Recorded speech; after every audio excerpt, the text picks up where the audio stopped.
ఈ elevator corridors కట్టకపోతే రంగారెడ్డి జిల్లాలో మేడ్చల్ కుత్బుల్లాపూర్ ప్రాంతం అభివృద్ధి ఆగిపోతుంది. ఈరోజు హైటెక్ సిటీ ప్రాంతంలోనో అంతర్జాతీయ ఎయిర్పోర్ట్ ప్రాంతంలోనో ఐటీ కంపెనీలు రావడం, అక్కడ భూముల విలువలు పెరగడం, అక్కడ భూముల విలువ 100 కోట్లకు చేరడం మనం కళ్ళతో చూసినాం. ఇవాళ మేడ్చల్ ప్రాంతం కూడా అభివృద్ధి చెందాలి అని అంటే ఈ ఎలివేట్ కారిడార్ పూర్తి కావాలి. తద్వారా ఆ ప్రాంతంలో కూడా అభివృద్ధి వస్తుంది, ఐటీ కంపెనీలు వస్తున్నాయి, భవిష్యత్తులో ఫార్మా కంపెనీలు కూడా పెట్టుబడులు పెట్టడానికి వస్తాయని ఆలోచనతోటి కేంద్ర ప్రభుత్వాన్ని సంప్రదించి ఈ భూముల సేకరణ కోసం వారికి విజ్ఞప్తి చేస్తే కేంద్ర ప్రభుత్వం కూడా తెలంగాణ రాష్ట్ర ప్రభుత్వానికి సహకరించడానికి ముందుకొచ్చి ఈ భూములను మనకు అప్పజెప్పడం జరిగింది. కేంద్ర ప్రభుత్వానికి తెలంగాణ రాష్ట్ర ప్రభుత్వం తరఫున ధన్యవాదాలు, కృతజ్ఞతలు నేను తెలియజేస్తున్నా. గత 10 సంవత్సరాలు బీఆర్ఎస్ అధికారంలో ఉన్నప్పుడు హైదరాబాదు నగరంలో ఏదైనా ఒకటి శాశ్వతమైన అభివృద్ధి చేసిందా మీరు ఒక్కసారి ఆలోచన చేయండి.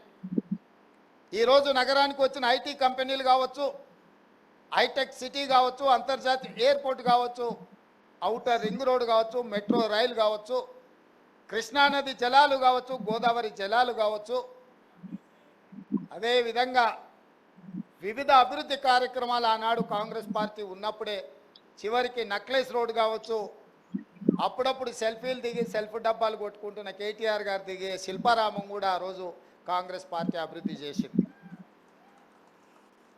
ఈ నగరంలో ఏదైనా అభివృద్ధి జరిగింది అని అంటే కాంగ్రెస్ అధికారంలో ఉన్నప్పుడే జరిగింది. వారి 10 సంవత్సరాలలో ఏదైనా అభివృద్ధి జరిగిందా? శాశ్వతంగా ఈ నగరానికి ఏదైనా పెట్టుబడి తీసుకొచ్చిండ్రా అని నేను అడుగుతున్నా. మొన్న ఆయన కేటీఆర్ గారు చెప్తున్నారు, మా కృషి ఫలించింది, రేవంత్ రెడ్డి సాధించిండని. తెచ్చింది నేనైతే నీదేందా మధ్యలో? అంటే వాళ్ళు 10 సంవత్సరాలు మేము చేయలేకపోయినాం, కొత్త ప్రభుత్వం వచ్చింది చేసిందని అభినందిస్తే బాగుంటుంది. మా పోరాటం ఫలించిందంటే ఏం పోరాటం అయ్యా నీ పోరాటం? ట్విట్టర్లలో దిక్కుమాలిన పోస్టులు పెట్టుడే నీ పోరాటమా? ఇంకా కొన్ని కార్యక్రమాలు పెండింగ్ ఉన్న కేంద్రం నుంచి ఇంకా కొన్ని తెచ్చుకోవాల్సిన అవసరం ఉన్నది. మూసీ రివర్ ఫ్రంట్ అభివృద్ధి కోసం మెట్రోకు నిధులు రాలే. మిత్రుడు కేటీఆర్కు నేను సూచన చేస్తున్నా, హైదరాబాద్ నగర అభివృద్ధి కోసం ధర్నా చౌక్లో ఇంద్ర పార్క్ దగ్గర మీరు ఆమరణ నిరాహార దీక్ష చేయండి, మేము సంపూర్ణంగా సహకరిస్తాం. గతంలో కేసీఆర్ గారు చెప్పారు ఒక మాట, కేసీఆర్ జచ్చుడో తెలంగాణ వచ్చుడో అని.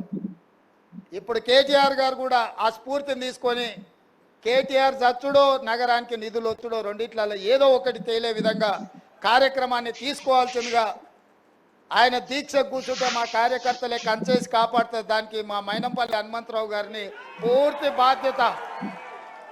ఎందుకంటే పోలీసులు గిన మళ్ళీ ఆయనను అర్ధరాత్రి పూట దవాఖానకు తరలించకుండా మా హనుమంతన్నకు ఆ బాధ్యత అప్పచెప్తా.